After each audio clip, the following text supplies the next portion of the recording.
Salut Amandio, bon j'espère que tu vas bien. Bonjour Fabrice. Donc bienvenue sur Boulangerie Papa. Donc là on va se faire une petite vidéo ensemble. Donc Amandio, maintenant on se connaît depuis quelques années. C'est vrai que tu étais venu faire une démonstration sur Bordeaux et j'avais eu le plaisir et l'honneur de te rencontrer. On avait eu le temps d'échanger. Et en lien, je vais mettre au-dessus de la vidéo, je mettrai notre première rencontre où nous avons déjà parlé un petit peu du Respectus Panis. C'était, je pense, au moment de la sortie. Oui, absolument. Et voilà, toi, tu es de quelle région, toi, Amandio, Alors moi, principalement? je suis de l'Auvergne, hein, de Clermont-Ferrand, hein. J'ai exercé pendant pas mal d'années à Clermont-Ferrand et autour, et j'y réside toujours actuellement, hein. Ok, Clermont-Ferrand, les volcans et le froid, Voilà. principalement. Clermont-Ferrand est une ville des plus chaudes de France, mais c'est vrai qu'en hiver, il fait aussi froid, hein. On est au pied du Puy-de-Dôme, donc voilà, on est au pied des contreforts de la chaîne des Puys. Donc, on te voit souvent sur les réseaux animer diverses associations. On te voit aussi, une de tes signatures, c'est quand même la tourte de seigle, la tourte auvergnate, du coup. Oui, alors évidemment, je suis un professionnel engagé, hein. Bon, voilà. Alors avec ce qu'il y a de bon et quelquefois de moins bon, puisque certains trouvent qu'on n'est pas assez présent, d'autres trouvent qu'on est trop. Mais ce seigle auvergnat, par exemple, c'était parmi tous mes premiers engagements. C'est-à-dire que dans les années 90, lorsque tu allais dans un salon professionnel, tu ne voyais aucune tourte de seigle. C'était un savoir-faire qui s'était perdu. Et il se trouve que j'ai eu la chance, grâce à mes pairs, de faire la Coupe du Monde de la boulangerie et que j'ai un ancien qui m'avait montré ce savoir. Et donc, j'ai fait une tourte de seigle qui a vraiment enchanté tous les membres du jury.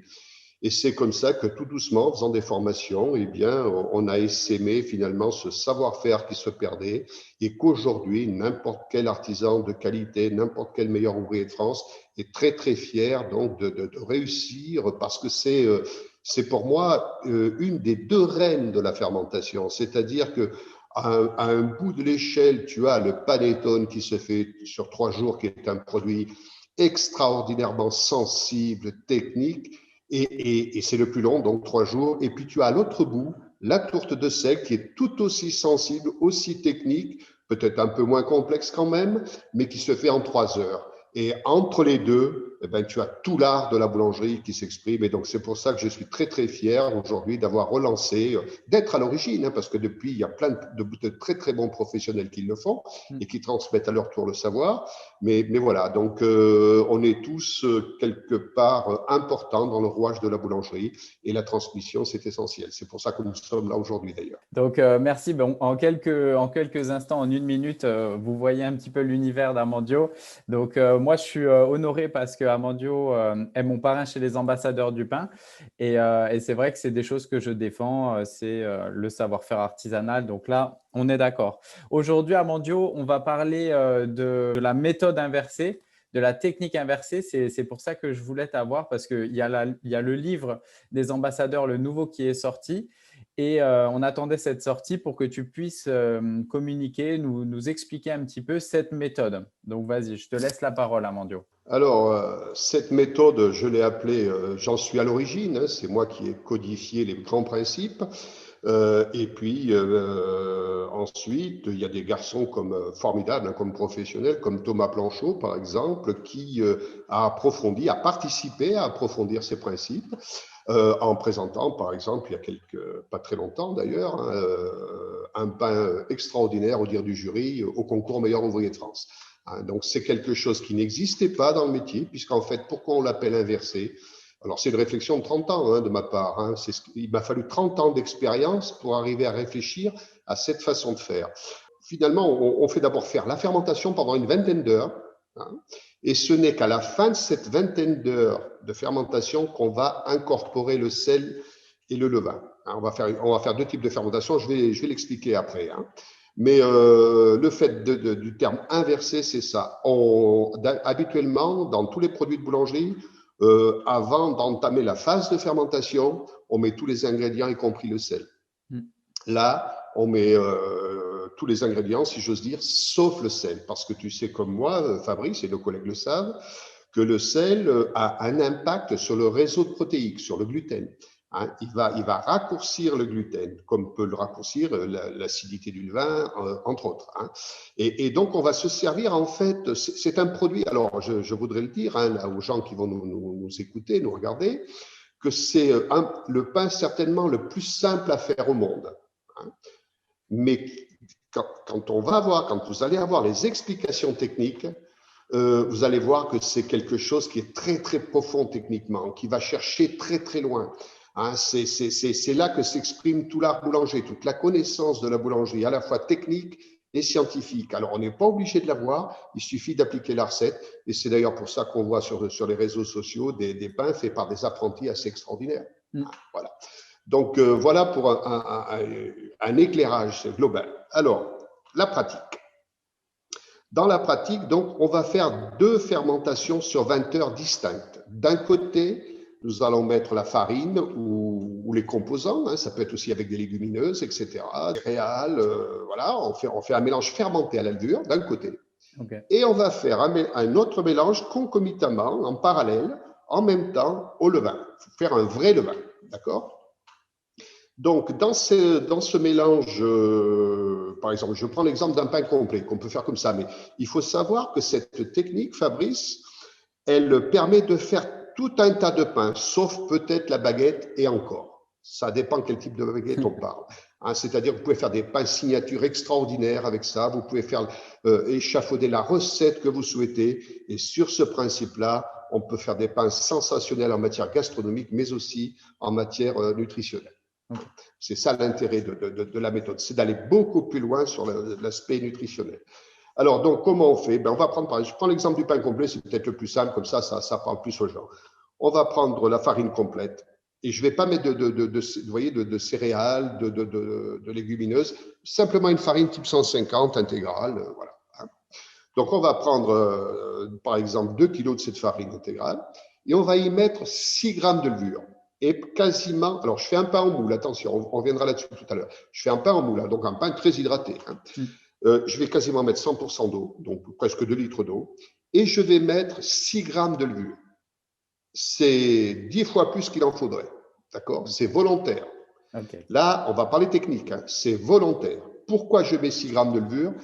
Parce que je veux amener la fermentation le plus loin possible pour avoir une dégradation des sucres complexes transformés en sucre simple et qui soient absorbés par les levures et transformés donc en alcool et gaz carbonique. C'est-à-dire pour en fait avoir le moins de sucre possible, parce que mon objectif est aussi d'avoir un pain avec l'indice glycémique le plus bas possible. Ok. Voilà.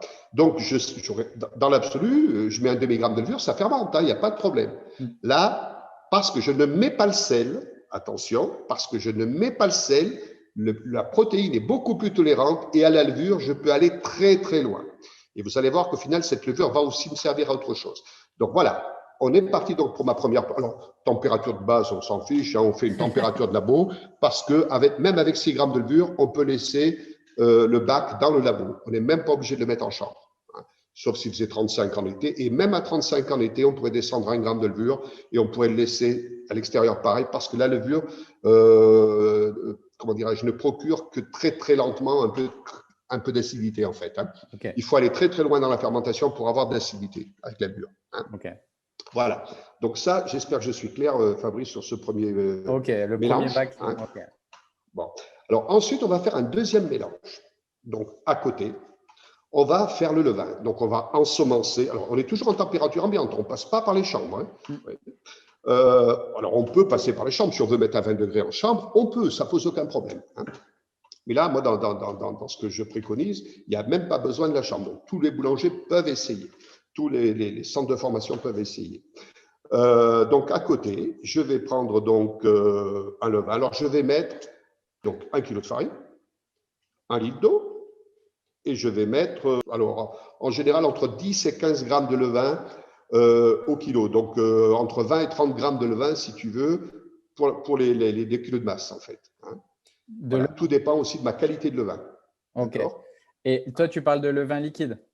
Alors, le vin liquide, le vin dur, le vin sec, on s'en fiche. Ça marche. ça Ça marche. marche, d'accord? Alors, ce qui peut quelquefois perturber un peu, c'est que si on a vraiment un vin très acide, évidemment, on mettra que 20 grammes au lieu de 30 grammes, par exemple. Ok, Tu vois, il y a quand même cette petite marge de manœuvre-là qui fait partie du métier de boulanger, hein, ok, mais ça marche. Donc là, on va procéder au mélange, levain, levure, hein, pareil, 100% d'hydratation. On met le levain et on laisse fermenter en même temps que le premier mélange qu'on a fait précédemment à la levure.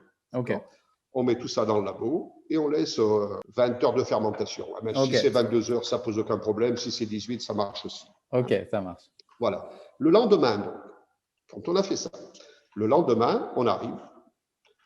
En arrivant, 3-4 heures après, ça rentre dans un processus d'organisation sans aucun problème. On va faire le mélange. Donc, on va mettre le levain, on va le verser dans le bac où il y a la fermentation à la levure, les 2 kg de farine qu'on a dit qui était fermentée à la levure.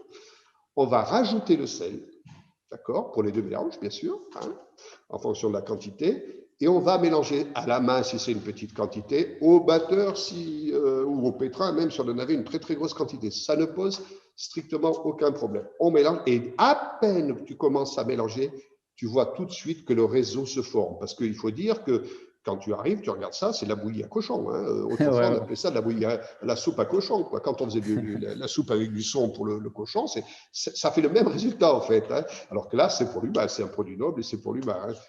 Même pour le cochon, c'est noble hein, d'ailleurs. Enfin bref. Donc on mélange. Le réseau commence tout de suite à se former. Hein. Alors il n'y a pas besoin de tourner pendant 2 heures, il faut que ça soit bien homogène. À partir de là, une fois que le mélange est fait, on prend les moules. On pèse parce qu'on peut peser, on prend 2 cordes mouillées pour pas que ça colle, tout ça pour travailler proprement. On a déjà vu ça dans quelques vidéos. Et on met en moule.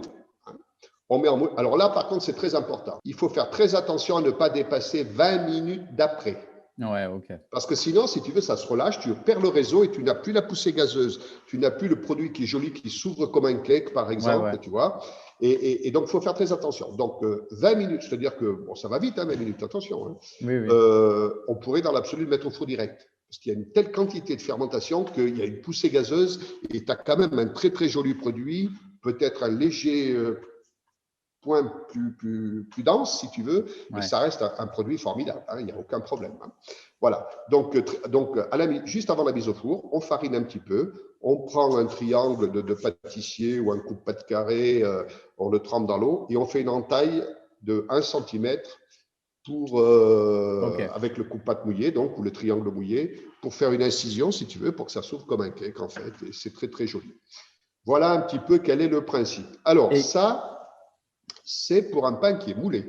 et la D'accord. cuisson, du coup, tu enfournes chaud de Sur un 50. pain de 450 grammes, 500 grammes, même 500 grammes en pâte, on va dire 40-45 minutes de cuisson. Ouais, ok, ça marche. Hein, voilà. Oui, donc ça, c'est pour des pains en moule. Et cette technique-là s'adapte pour du petit épeautre, pour du corasant, pour tous les pains que tu veux, en fait. Ouais, Hein. moulé, C'est ouais. un principe qui fonctionne partout. Alors, on peut aussi faire le mélange, attendre 20 minutes, 1 heure par exemple. Suppose que ton four soit pas prêt, que tu aies un empêchement. Tu as fait ton mélange, tu te dis mince, je suis en retard, ça va pas caser, ça va dépasser 20 minutes. Donc tu attends. Et une demi-heure après, par exemple, tu décales. Une demi-heure après, tu Ouais. remélanges pour redonner du réseau. Ok, Hein, ouais, parce je que ça, vois. c'est détendu, ça s'est relâché. Tu redonnes du réseau, tu remets en moule et dans le quart d'heure qui suit, tu mets au four. Ça marche pareil. Tu vois, il y a quand Ça même de la marche. souplesse. Hein. Ça, c'est chacun qui verra en faisant des essais, ben, il va apprendre de lui-même et il va comprendre beaucoup de choses de lui-même. Alors, ce pain-là, tu peux le faire en plus ferme. Tu n'es pas obligé de faire en moule. Ok. Dans le livre des ambassadeurs qui est sorti sur le levain, là, Ouais. il y a une recette que fait Thomas Planchot d'ailleurs. Hein. On a fait les essais ensemble. On était tout un groupe hein, pour faire ce livre, bien sûr. Et donc, Thomas a fait un pavé en type 150 de la même façon. C'est-à-dire que tu fais un mélange plus ferme simplement. Ouais, ok. Hein, et le lendemain, ben, tu vas mélanger au batteur. Tu mets, une fois que le mélange est fait, tu mets en bac, tu attends une demi-heure. Tu mets ça sur ta table de travail, tu fais un petit pliage, tu coupes des pavés, un quart d'heure et 20 minutes après au four, et c'est super. Tu verras, les pavés qui sont sur le livre, ils sont magnifiques hein, pour un type 150. on peut faire des campagnes, on peut faire sur le même mode, on peut faire une tour de signature comme ça. Moi, j'ai fait des couronnes. Vous avez déjà dû voir ça sur les réseaux sociaux. J'ai fait des couronnes en faisant un pain signature sur cette façon de faire la couronne magnifique. Hein. Alors, donc, quel est l'avantage de faire comme ça? Parce que c'est ça, c'est de parler un peu technique, en fait, de donner des éléments de compréhension et de faisabilité pour que les gens qui nous écoutent puissent reproduire. Qu'est-ce qui est intéressant dans tout ça? Pourquoi, je disais tout à l'heure, pourquoi j'ai mis autant de levure? Ouais. Parce que le lendemain, je mets temps pour temps, enfin, 1 kilo de levain au kilo de farine. Ouais. Alors, tu imagines bien comment le vin, il va être hard le lendemain avec 30 grammes en température ambiante à 25 degrés pendant 20 heures de fermentation. Ça envoie, comme on dit chez nous. Hein. Ça envoie. Et tu ne vas pas du tout retrouver cette acidité dans le produit final. Pourquoi? Plusieurs éléments. D'abord, parce que tu sais que la levure casse l'acidité.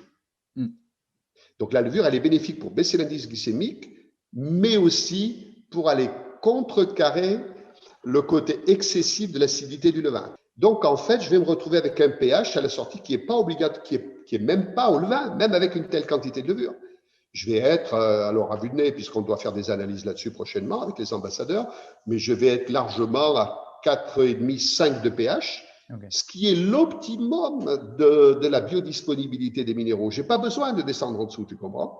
Ça ne sert à rien de descendre en dessous à la limite, hein, puisque en fait, ce qui compte, c'est l'assimilation des minéraux par l'organisme, et on y est à 4,5, 5 de pH.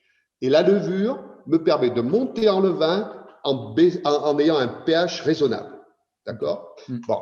Alors, ça ne suffit pas, ça. Pourquoi, alors, tu vas me dire, mais pourquoi, Amandio, mettre autant de levain pour avoir de l'acidité? Puisque tu pourrais mettre que 5 grammes de levain au lieu de 15-20 grammes. D'accord? Je dis, non, mais je le veux, ça. Je le veux pour une raison nutritionnelle. C'est-à-dire que, tu vois, on a beaucoup de fibres dans ce pain. Tu seras d'accord avec moi. C'est un pain complet.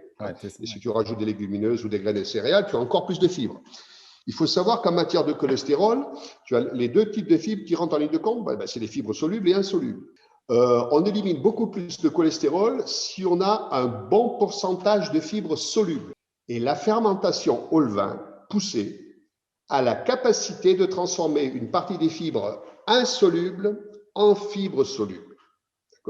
Donc, je vais avoir un produit qui sera beaucoup plus efficient, beaucoup plus performant en matière d'élimination du cholestérol.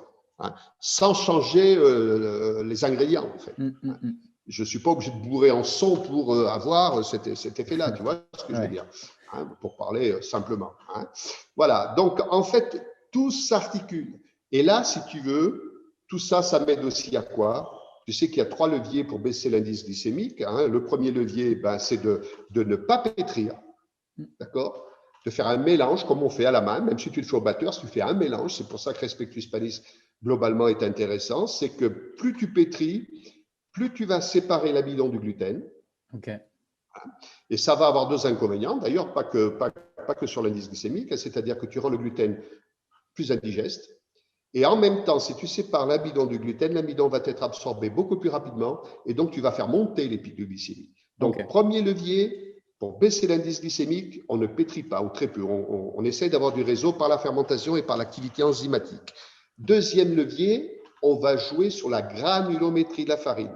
C'est pour ça que si on met, par exemple, des gros sons au lieu de mettre des sons micronisés, hein, on va mettre des gros sons. L'idéal serait d'avoir des semoules vêtues, par exemple, ça serait encore mieux. Si on met des légumineuses ou si on met des céréales, on va les éclater, on ne va pas les broyer en farine, on va laisser des morceaux. Pourquoi? Parce que la granulométrie va ralentir la vitesse de digestion, puisque les particules sont plus grosses, on va les digérer plus lentement, et ça participe aussi à l'abaissement de l'indice glycémique. Voilà. Pour faire travailler l'organisme. Troisième levier, bien sûr, la fermentation poussée à l'extrême. Et le fait de faire la méthode inversée te permet d'aller beaucoup plus loin sur la partie levain et sur la partie levure en matière de fermentation. Tu vois? Voilà un petit peu quels sont les grands principes et c'est extraordinaire. Je pense que quand nous allons faire des analyses là-dessus, on va découvrir des choses formidables. On repousse les barrières connues jusqu'à présent. Ok, mais franchement, voilà, bon, comme tu sais ce que je pense de toi, tu as un puits de science et voilà, le pain aliment comme même en parler les ambassadeurs. C'est vrai que manger du pain, ça peut paraître un geste banal, mais c'est pas banal. Faire travailler les artisans et puis voilà, toute cette technique, tout ce savoir, voilà, c'est un métier qui a des centaines d'années d'expérience et qui se renouvelle chaque année. Et donc, moi, le but de cette vidéo, ça va être de le faire travailler avec ma classe principalement. Donc, on va retourner une vidéo et ensuite ben, le partager en France et au monde pour que tous les professeurs, tous les artisans, tous les passionnés, même à la maison, si vous voulez travailler sur des pains, je sais qu'il y a des gens qui mangent des pains voilà, très variés, très nutritionnellement très bons. Et Alors, oui, peut-être un mot pour dire, bon, si certains ont du mal peut-être à comprendre mon langage sur la vidéo, ils peuvent aller sur mon mur. Alors, il faut remonter un petit peu. Hein, j'ai expliqué ça de façon écrite aussi. Hein, alors, ouais. sur 2 posts au moins. Donc, il y en a un qui est plus complet que l'autre, mais ils peuvent retrouver ces informations. Et puis, il y a le livre des ambassadeurs aussi qui peut les aider pour ceux qui veulent l'acquérir. Hein. Ce n'est pas une obligation, hein, mais pour ceux qui veulent Voilà, l'acquérir. tous les livres sont dispo donc sur le site des Voilà. ambassadeurs du Et pain. alors, sur si tu veux, le livre donc, du levain sur les ambassadeurs, on a demandé, et j'ai été aussi un des demandeurs, hein, à Le Safre, à des boîtes comme Puratos, à Philixen, Philibert, Ingrédients, de nous donner une explication un petit peu scientifique aussi sur le levain. Parce que ce qui est important dans un levain, c'est de garder, en fait, le bon levain, c'est le levain qui va garder un gros pourcentage de levures sauvages Ouais, par rapport aux bactéries, puisque ce ouais, sont ok. les levures qui vont finalement favoriser le développement du produit. Hein. Et donc tout ça, c'est très bien expliqué et ça aide à la compréhension parce qu'on n'a pas encore fini de découvrir les potentialités du levain. Hein. Voilà, donc de toute façon, vous pouvez retrouver comme d'habitude les liens des livres des ambassadeurs et du site des ambassadeurs sous la vidéo. Je vais coller tous les liens. Donc ça a été une réédition du livre qui avait été fait il y a quelques années avec ben, des nouveautés techniques. Voilà, donc tout ce qui est Respectus Panis 1, 2 et les livres spécialisés sur le levain, voilà, n'hésitez pas, c'est des magnifiques cadeaux et c'est surtout voilà, des puits de science. Vous allez vraiment en avoir pour votre argent. Donc, Amandio, voilà, j'invite tout le monde à te suivre, comme d'habitude sur Facebook, et t'envoyer des questions si besoin. Je sais que tu es quelqu'un qui répond dans la mesure du possible tout le temps et qui participe à la création du boulanger 2.0. Donc, merci beaucoup en tout cas. On va se revoir et je suis sûr qu'on va se faire une vidéo ensemble dans pas longtemps. Et voilà, je te dis à très bientôt, Amandio. Merci à toi, Fabrice. À bientôt. Au revoir, les amis. Allez, ciao.